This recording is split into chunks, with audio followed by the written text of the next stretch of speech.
Hi, this is Angela G. from No Longer Lukewarm for Red Hot Christians and Wannabes.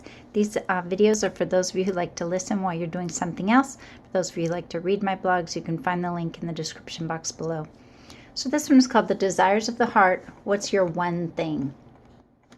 Psalm 37:4 says, "Delight yourself also in the Lord, and he shall give you the desires of your heart." It's a verse that some take to mean that if you're good and love God, he will give you what you want. I don't see it that way, though. I think it means that if your delight, what you want, is the Lord, you will have him. Last week's blog was about distractions. This week is about focus. What's the one thing you want more than anything else? Solomon asked for wisdom.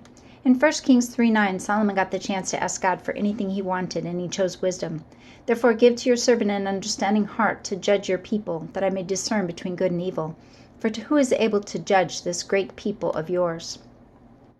He wanted to be able to judge God's people fairly, but he didn't feel like he was equipped to do it on his own.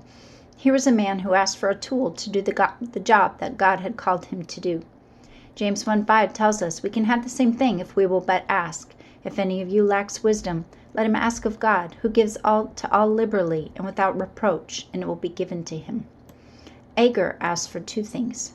Proverbs 30 was written by a man known only as Agur, son of Jacob. In Proverbs 30, verse 7-8, he also makes a request of the Lord. He says, "Two things I request of you. Deprive me not before I die. Remove falsehood and lies far from me. Give me neither poverty nor riches. Feed me with the food allotted to me." Here was another guy who asked for God for something that would help him navigate our world. He wanted God to fix an apparent character flaw within himself. He also wanted God to give him just enough so that he wasn't too rich, so he became too proud, or too poor, so he would have to steal and give God a bad name. I certainly can relate to both of these requests. Agur wanted to live a life that pleased God, so he asked for the tools he felt he needed to achieve it. But David asked for God himself. "One thing I have desired of you, of the Lord, that I will seek after, that I may dwell in the house of the Lord all the days of my life, to behold the beauty of the Lord, and to inquire in his temple." That's Psalm 27:4.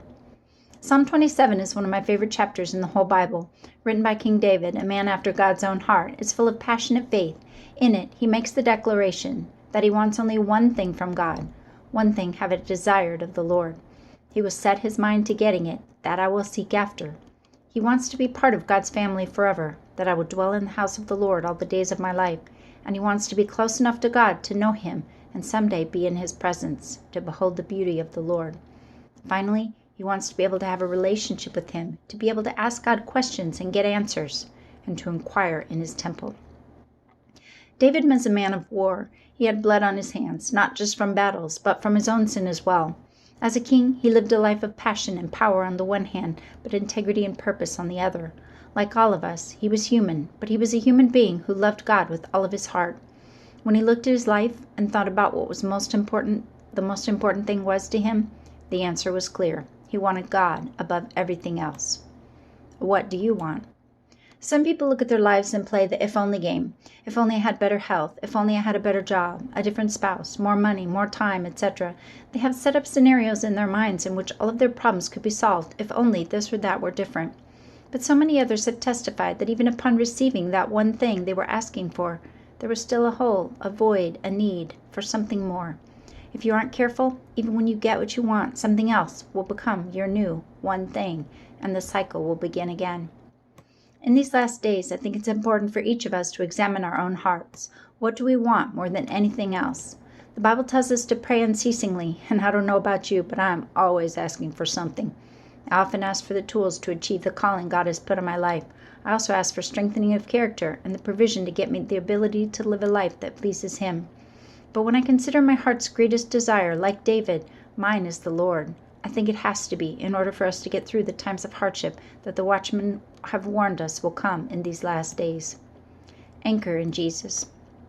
Hebrews 6:19 says, "This hope we have as an anchor to the soul, both sure and steadfast, and which enters the presence behind the veil." In essence, the desires of our heart to be with God in spirit now and in person someday is what anchors us, grounds us, keeps us. There's a chain that goes from us straight through the veil, the doorway between the physical and the spiritual realm, and attaches itself to the throne of God.